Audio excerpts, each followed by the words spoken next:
Chapainawabganj autorickshaw চালক রুমন আলী হত্যায় ৩ জনকে গ্রেপ্তার করেছে পুলিশ। ছিনতাইয়ের উদ্দেশ্যে রুমনকে হত্যা করা হয়েছে বলে জানিয়েছে গ্রেপ্তারকৃতরা। বৃহস্পতিবার চাঁপাইনবাবগঞ্জ পুলিশ সুপারের কার্যালয়ে আয়োজিত সংবাদ সম্মেলনে পুলিশ সুপার গৌতম কুমার বিশ্বাস এ তথ্য নিশ্চিত করেন। তিনি জানান, গত ২১শে আগস্ট পাইলিং মোড় এলাকা থেকে অটোরিকশা সহ রুমন আলীকে অপহরণ করে গ্রেপ্তারকৃতরা। পরে অটোরিকশাটি ছিনতাই করে তাকে হত্যার পর মৃতদেহটি পিঠালীতলা পুঠিমারি বিলের একটি আখ খেতে ফেলে রাখা হয়।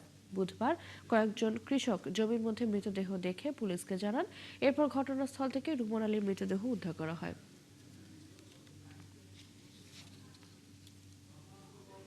ব্যবহৃত যে মোবাইল সেটাও তার পকেট ছিল।